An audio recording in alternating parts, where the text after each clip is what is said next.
Facebook, Instagram, Twitter, or any other platform, social media is an indelible part of our lives, allowing us to share moments with audiences close to home and across the world. But there is a dark side: cyberbullying, doxing, misinformation. Joining us today is Lexi Joseph, Communications Officer in the Ministry of National Security in St. Kitts.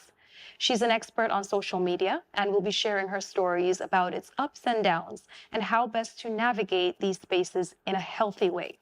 So, as social media continues to be an inescapable part of life, how do we balance our real lives with our digital ones?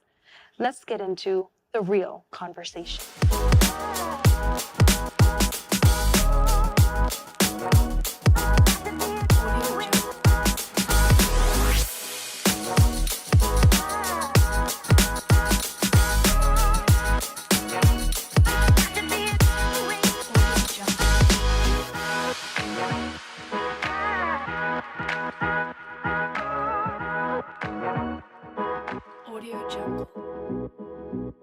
Hi, Leslie. Nice to meet you and have you on the couch, or Lex, as you gave me permission to call you. So we're just going to jump right into this. It seems as though we cannot take a step in society today without some type of social media interaction, without somebody posting something, checking something, liking something. It seems as though no matter where we go, we're constantly inundated with visuals, narratives that are almost phrasing how it is that how we should be programming ourselves to function within the society that we live in. How do you think that social media has affected people's ability to actually create real human connections, especially where relationships are concerned? Interesting question. I think that the prevalence of social media has helped us feed our quest for solitude, so to speak. As much as we are social beings, we do like to be alone. And social media, its direct impact on our ability to form relationships is such that we depend on it because we don't have to deal with everything that comes in the package of a human being. We can simply focus on what of themselves a person presents online. We don't have to be faced with their habits, their little idiosyncrasies. We're essentially escaping dealing with that behind social media. So while it helps us, I guess you can say, preserve our peace of mind, so to speak, it diminishes our ability to tolerate differences in each other. So it has its pros, but it also has its cons. And ultimately, I think what we should be seeking now is how to rebalance society. Absolutely. So how do you feel about children and social media and the age in which children are now not just being exposed to social media, but being enabled and encouraged even within their own households? Children are getting gadgets at a younger and younger age now. I recently had a conversation with a family friend who, her daughter has an iPad, an Apple Watch, and a cell phone, and she is not even a teenager as yet. So what do you think is the right time to introduce your children to social media, and what is the cutoff point? I think I should say, for where, you know, it's the cease and desist, like enough is enough. You're overexposing yourself. So what is the age that you think should be allowed for children to have their gadgets? And do you think that at some point as adults we need to be saying, okay, enough is enough? I've come to realize that a lot of parents put gadgets in their kids' hands because, well, for some it helps to placate them. It's a little escape from all the little things that come with parenting. Once again, there's the preservation of peace of mind. But if it's out of balance, too much of one thing, it's never going to be good for anything. So there is the plus of, okay, you can have a few hours of peace if your child has the iPad or the cell phone or a laptop. However, you need to put controls in place, because understand that this gadget is giving your child access to all of society, because all social media is society in a digital form. It's literally just society digitalized. So the things that you would have had to travel to see, all of it can now be condensed and put in front of you all at once in a screen. And if our people would keep that single fact in mind, they would know that, okay, yes, I would like my child to be exposed to certain things. However, there are some things that my child is not ready for. It all ties into your parenting style, because if you are a parent that sets boundaries for your child, physical boundaries or real world boundaries, so to speak, those boundaries also should continue into the digital world. So if your child has a time limit, for how long they can watch television, the same should apply to how long they can be on their cell phone, how long they can be on their laptop. Parents set time limits for how long their children can play games, whether after school or on weekends, and so on and so forth. It still requires you to be a parent. You cannot escape parenting. I was just about to touch on that, because I feel sometimes as though putting a gadget in children's hands is just simply a way to, and I don't want to be so brutal, but to avoid your children. To avoid having to parent in that moment. If the child is crying, it's, here's my phone. Yes, you just want them to stop. I've seen situations where parents are on the phone and they're gossiping, and their children is requiring their attention, and it's, well, here's a gadget, go preoccupy yourself. How do you think that's affecting the parent-child dynamic? It depends on how many times you do that, how frequent you do that. If every single time your child is, as you said, requiring your attention, or the child is crying, you're gonna just stick something in their hands or in their faces to placate them, then that child, you're reorienting your child's comfort-seeking behaviors away from you and an actual human being into a thing. And this is why when these things either malfunction or they have to be taken away from these children, they have the worst tantrums ever, because you have refocused your child to want this thing. This is the thing that soothes me. This is the thing that makes me feel good. I laugh. I can talk to people through it. I can play games on it. Everything is entertaining here. Everything that they would seek to do with the parent, they can do through the gadget. So there comes a point where if you keep just turning them to the gadget, you're training the gadget to be their parent. And if you take it away, why are you taking away their parent? And then you don't understand, why you're acting like that, this and that. Think back. Do you think that at any point that style of parenting could lead to a bit of social awkwardness? Yes. When it comes to physical contact, actual human contact, yes. Yes. And I've seen it. I see it around. There's some people that, how many people actually have what I call the hook at the back of their necks because we're permanently like this? It is helping. Well, it's causing our youth to become mentally isolated. No, sorry, physically isolated, but mentally social, because they're different people, or they're actually people when they are typing on these devices, they're talking on WhatsApp, sharing WhatsApp statuses, they're chatting on Facebook, or video chat, whatever.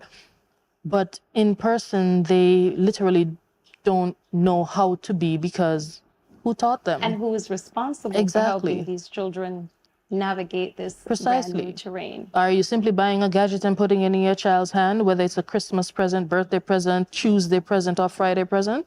You're just giving it to them, and they're gonna set it up to suit themselves now. That's an interesting way to look at it. Yeah, they're gonna orient the gadget for what they like, but understand that they're growing still. So what they like is limited to what they know. They literally cannot be or exercise something that they've never learned. It's literally children living what they learn. So if our culture is failing to teach our children how to be children, how to be respectful, how to be tolerant, how to understand and accept that you may be like this, but there are many other people who are different to you, and that is okay.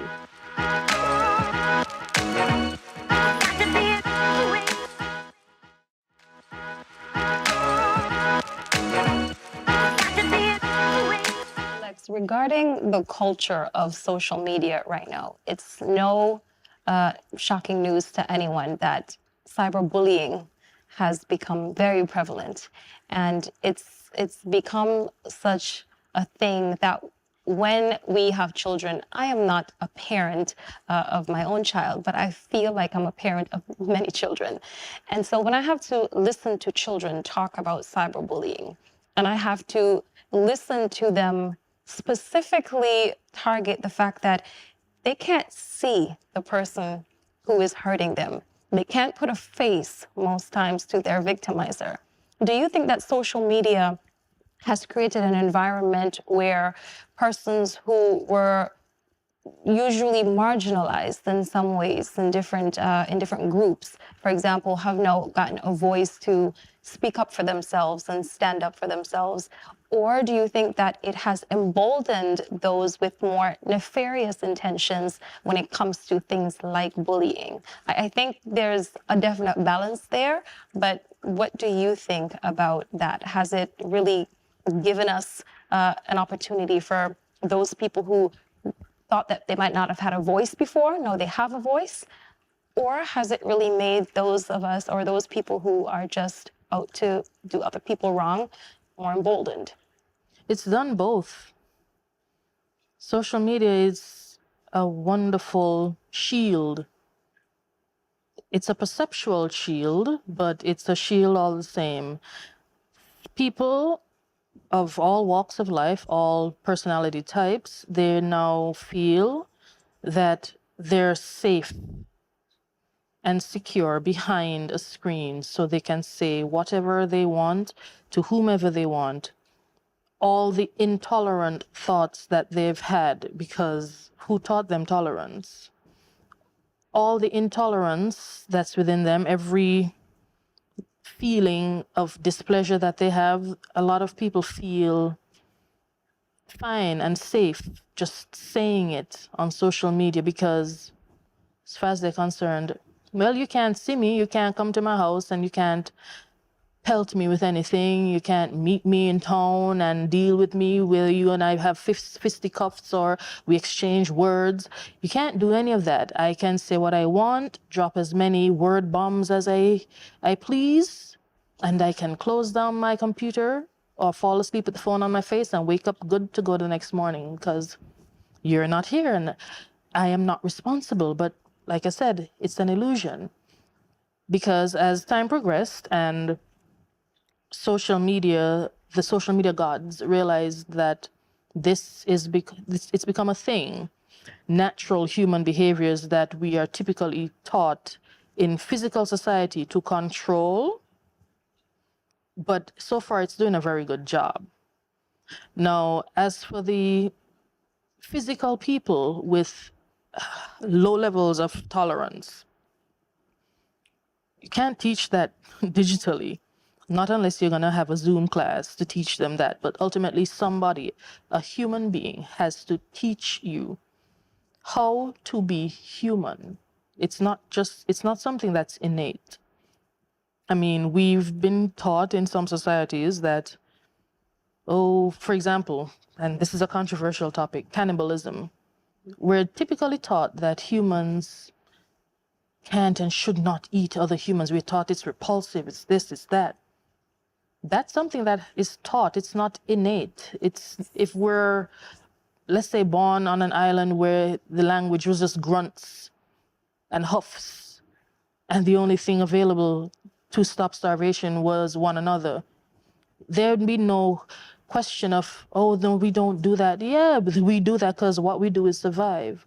But in a lot of modern societies, humans have taught each other that we do not eat each other. We eat things on 4 legs, not things on 2 legs. So it's a matter of nurture. Right. Not Indeed. nature. Yeah, exactly. Now, regarding what you were just saying, how then does one practice a certain level of etiquette? And what do you think some of the etiquette should be when it comes to social media? Because I personally don't have a social media presence, but I often am baffled at the social media warfare that takes place because one person posts something, another person posts something that they don't like about it or whatever.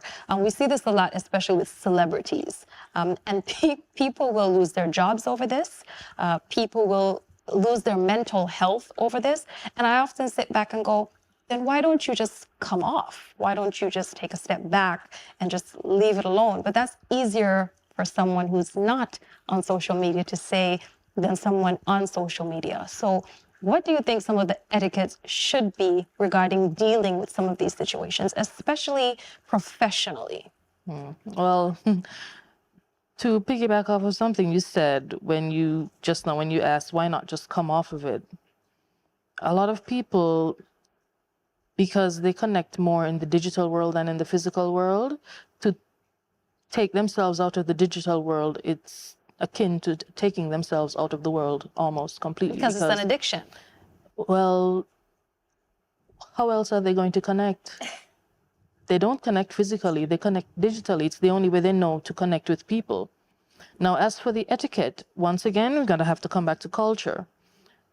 We teach our people, or we're supposed to teach people, how to be and how to treat each other. We need to teach our people, if something is not acceptable for you, don't do it or say it to somebody else. It sounds very simple, but in a Caribbean culture that has long used concepts such as shame and embarrassment as forms of social control and human behavioral control, it's very hard now to isolate those concepts that have basically formed part of our cultural foundation and take them out and simply say, as a lot of people like to do, quote the Bible and say, do unto others as you'd have them do unto you. The fact that shame and embarrassment are way more effective at controlling people than that is why it's a struggle for people to exercise etiquette on social media, because they know they can say something harsh and cut you down. A lot of people are going to react to it and laugh at you, and that's what they want. Like, yeah, see, score 1 for me, and look at you over there, you're getting laughed at. Shame and embarrassment are literally currency in our culture. There's value still placed on them. So until we devalue them as a people, etiquette on social media is always going to have an uphill struggle. What do you think some of the steps that parents especially, and even in the business world, what do you think some of the steps are that could and should be taken to kind of curb some of this warfare, so to speak, that happens on social media? Because it's a sad thing to see when you see someone in the physical world and then you hear the conduct that they are perpetuating on social media, and you almost can't believe that these things are coming from the same person. But like you said, it's very easy to do so when you're sitting behind a computer screen and when everything is accessible to you at the click of a button. So how do we enforce certain standards for employees and for our children when it comes to the workplace and when it comes to the household and parenting? Well, first we have to teach people to be honest. Because what people are saying to you behind the screen is what they truly think. As nasty as it might be, it's what they truly think about you or anybody else. It's what they truly believe. Because as you rightly said, these are some of the same people you'd see on the street, and it's day and night, chalk and cheese, like this is what you were saying, where you were lambasting this person from their great-great-grandmother come all the way up, and now you're here helping this old lady cross the street, and you cannot reconcile the two. One of them is real and the other is the superego. It's what they show society because, once again, in order to escape the shame and embarrassment, they put on a mask and show the world what the world will accept from them, what will get them accepted into the world, however little time they spend in the physical world.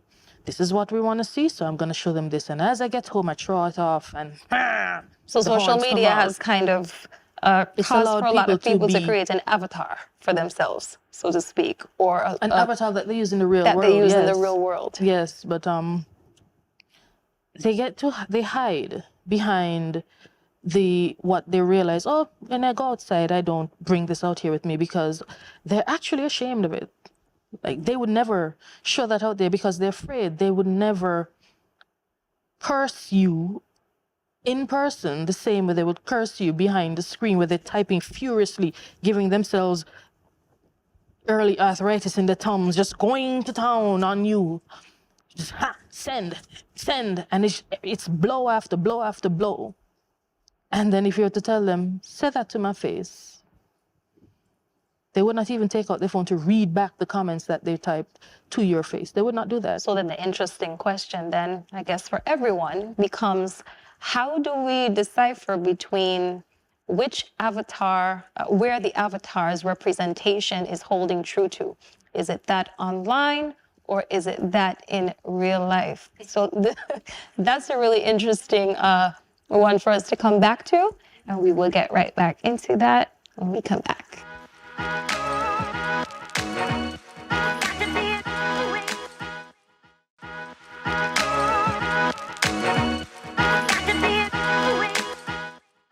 To continue what we were just going on, I want to know what your thoughts are on doxing, and particularly as it pertains to groups that are marginalized or feel marginalized, from gender-based issues to racially motivated issues. How do you feel about doxing in today's culture of social media?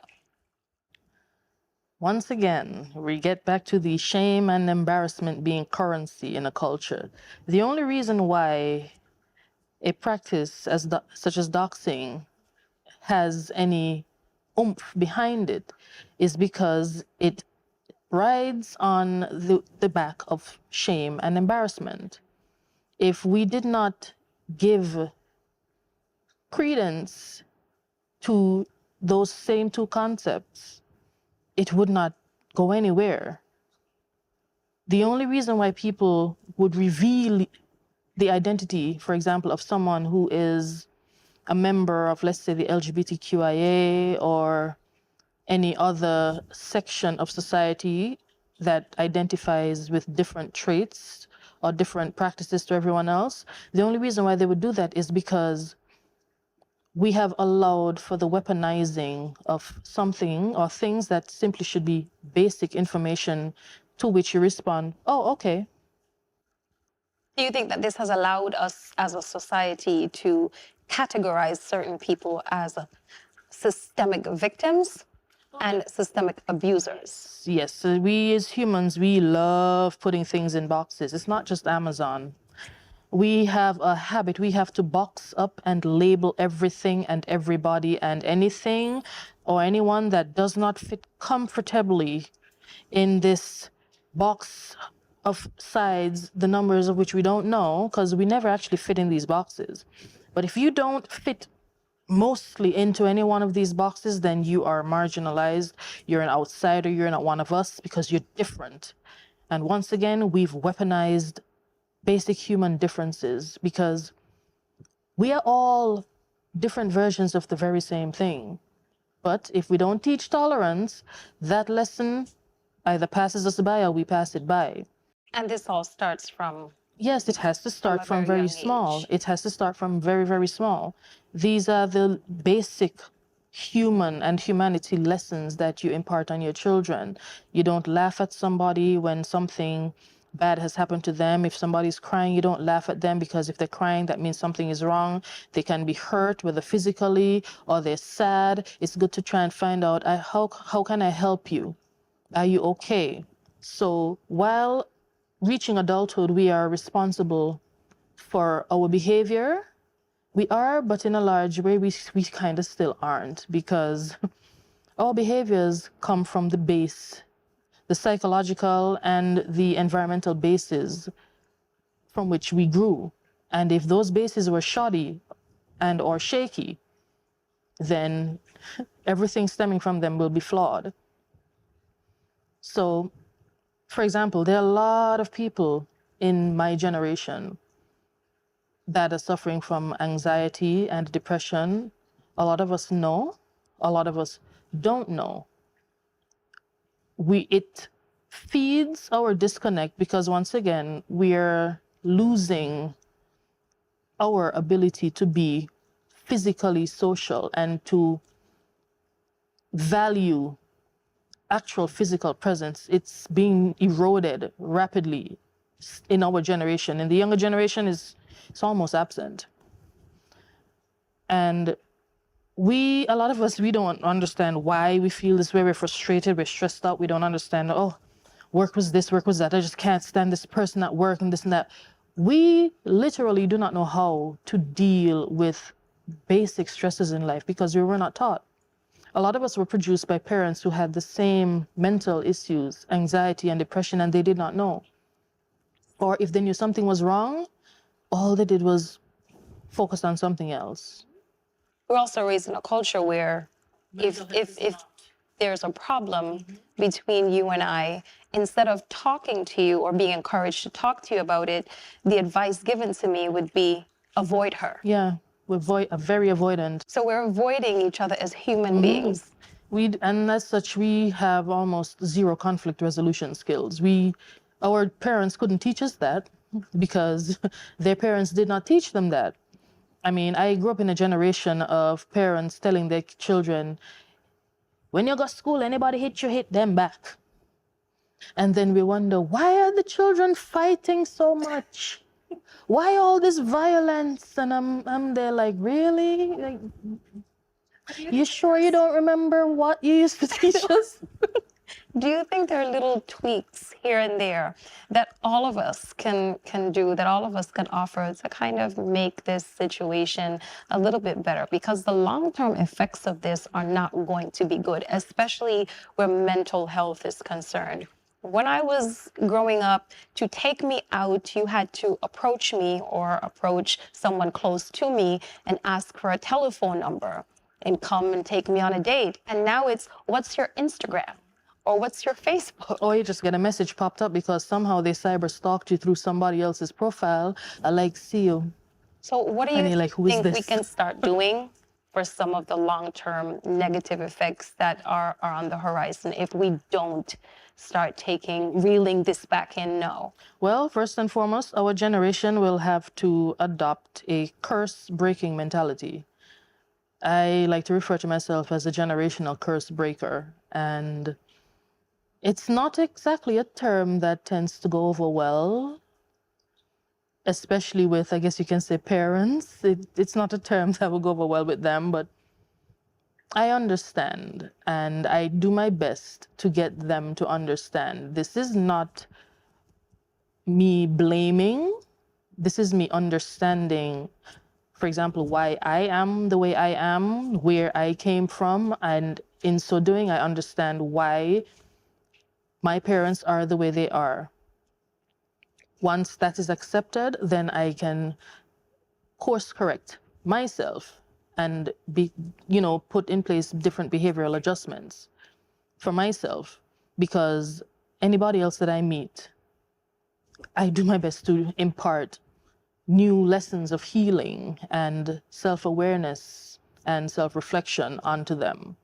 I'm sure a lot of people get fed up of hearing me talk about me being in therapy. And I'm like, yes, I've been in therapy for a few years now. And they're like, oh, so have I. Your head good? I'm like, last I checked, yes. When they talk about, oh, sounds so crazy, I say, okay, so first of all, there's no such thing as crazy. There are many different psychological nuances and sometimes issues and sometimes problems that can impact a person. It matters to take the time, if you take the time to understand what is happening with a person, instead of being avoidant and backing away and saying, them the head no good, this and that. I said, no. What happens to one of us can potentially happen to all of us. We need to relearn the value of our people, our human capital, so to speak. All we have is each other. Who and how we are comes from here. And if here is destroyed, the kittition and the vision is destroyed. So it matters if we reinvest our time and efforts and our energy into fixing us, so to speak, and understanding why so many of our people are like this. Why so many boys grow up to be abusive to their partners. Why do our men think that they should not cry? It's time for us to take pause and say, okay, wait a minute. This is not working. We have a lot of males in particular who are quick to anger. You cannot have a conversation with them to reason out any sort of issue or conflict. You don't want to hear anything. It's just 0 to 1,000 like that. And it's not working. It cannot work. It's counterproductive. It is dangerous both for them and others around them. So where do we go from here?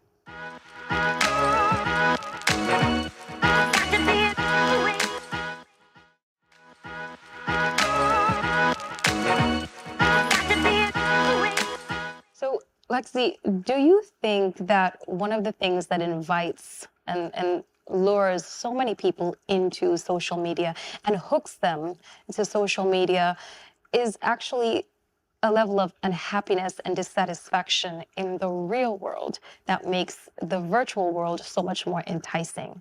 Do you think that we are just living in a time and in a society where people are just more unhappy in their real lives, and so they seek that out in the virtual world? Ah, yes.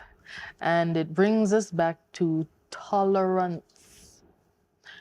We don't know how to tolerate, like I said before, differences. A lot of us don't know how to tolerate differences in opinion. We take it as a personal attack that you did not just say, yes, yes, what you're saying is so right. I agree with you. Oh, yes, that went down good like a hot meal. If someone says, I beg to differ, or I disagree with that, is who you think you are? Oh, they think they're better than me, this, that. They take it as a personal attack because we're not taught to entertain differences of opinion. We're not taught to understand and accept that you are allowed to believe what you want to believe, and others are allowed to believe what they want to believe. And sometimes just because you're right does not mean that you'd be able to convince someone else. You can have all the facts and stats and data in the world to back up what you're saying. If someone does not believe what you're saying, they just don't believe it. I mean, we saw that with COVID-19 and the wealth of information and misinformation that was swirling simultaneously. I think that one of the biggest problems that I personally have with social media is the fact that it's accessible to everyone. So anyone can be a master at whatever it is that they decide they're going to be masters of. And it seems as though the more pervasive something is, the easier it's actually believed within that world. So touching on what you were just saying, that not because you don't believe something, it doesn't make it untrue. How do you feel about the idea of if it's a popular concept, then it must be true? How do you feel about that? You know, people carrying on through life as though that is the mentality, because I've struggled with this a lot, where it, like you said, it doesn't matter how much truth you bring to the table. If someone simply doesn't believe you, it doesn't make your truth false. It simply makes them a disbeliever. So how do you feel about that? And where do you think that that falls into the scope of, again, anxiety and depression, especially when it comes to children? Because children tend to want to be a part of. They want to be in the popular group. They want to be liked. They want to be appreciated. So when everyone is disagreeing with you, even if you feel like you're standing on the side of correctness, it's very easy for young minds to be manipulated. So where do you think that all stands in the scope of this? Well, with regards to adults, when it comes to convincing anyone that something, a belief that they've held to be true for most of their adult life is false, in a lot of instances, you have a very hard time because you're shaking part of their foundation, and that creates what we call cognitive dissonance. It was similar for me when I made the decision to drop religion and all religious belief.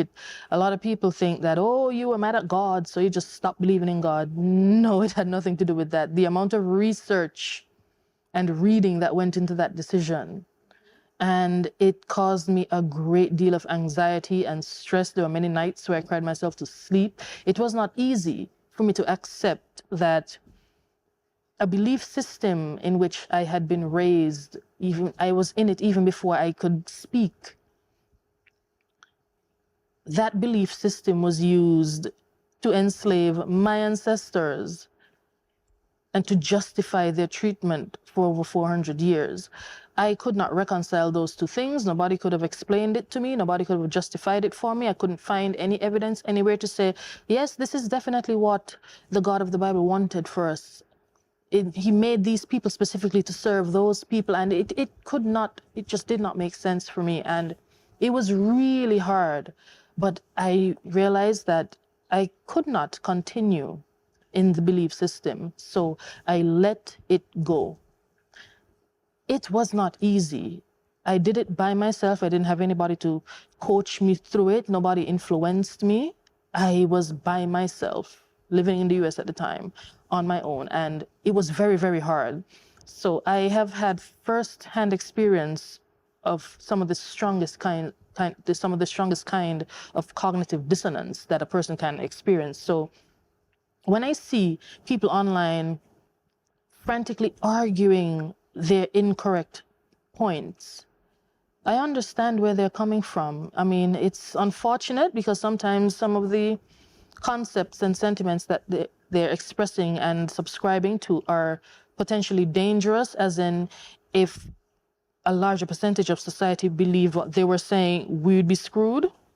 I empathize with them, but I keep it moving because it's not all the time you can reach them to bring them, not to your side, but to bring them to a point where they realize that maybe, just maybe, that thing that you've always believed, that you've been taught, what if it's not true? There's this set of evidence over here that actually contradicts what you've been taught. What do you think about this? Getting them to think about the this that you're telling them about, that is a problem. But the moment you get them to think about it, leave it. The rest will happen organically. Because it's a part of our human nature. Yes. Our ideals, yes. Our values, yes. Our principles are sculpted by these things that we're taught. Yes. And unfortunately, they form the bubble. If the teachers never questioned their teachers, how dare we question our teachers?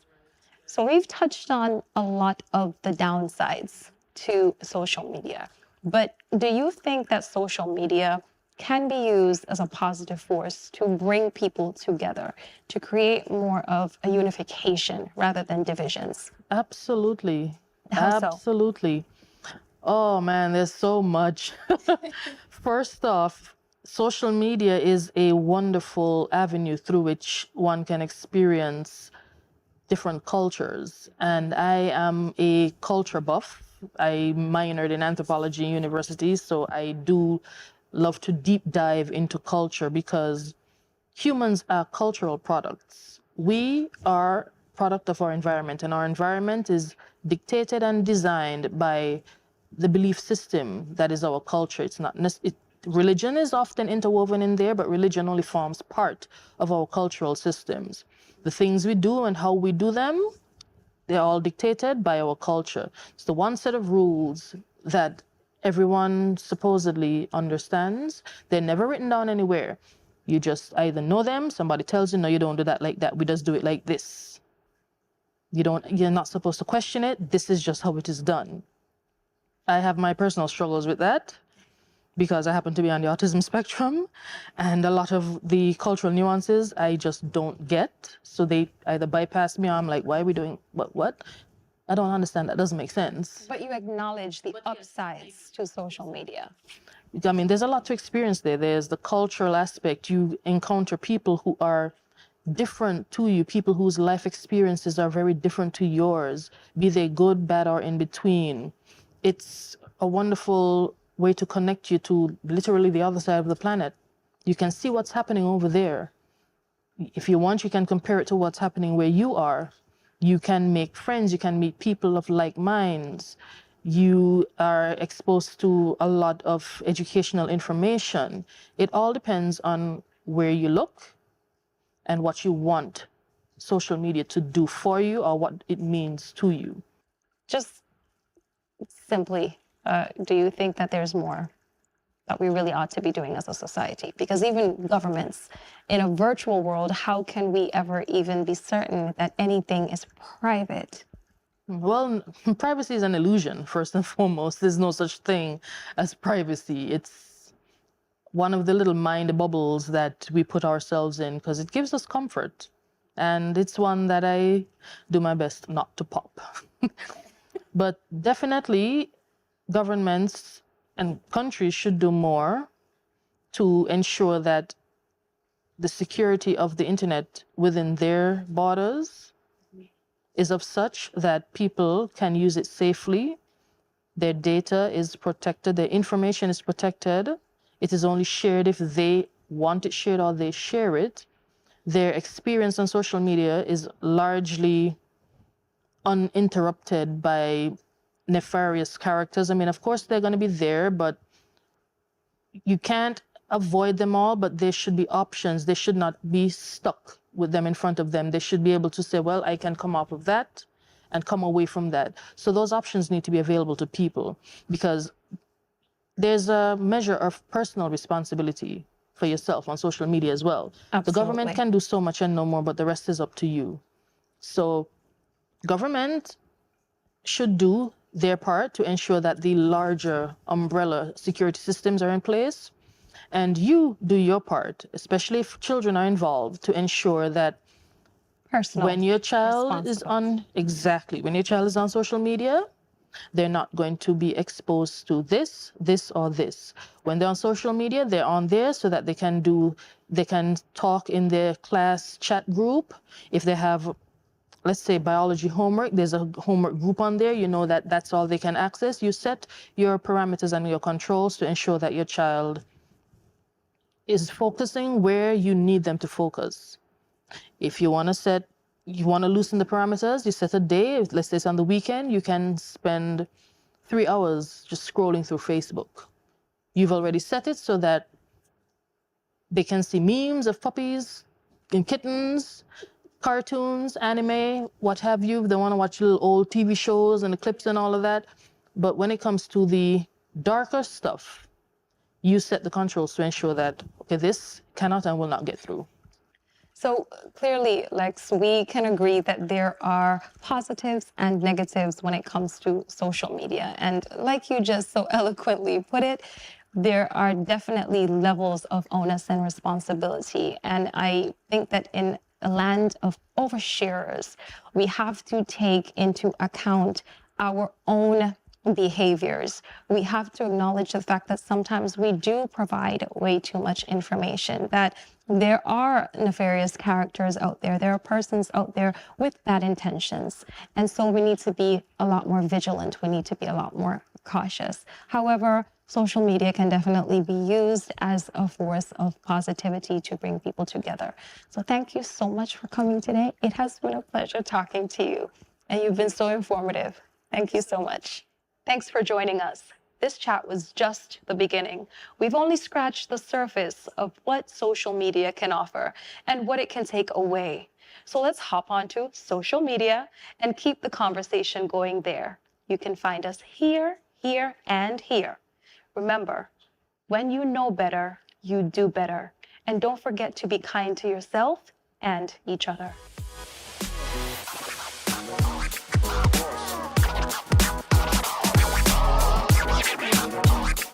Hip hop.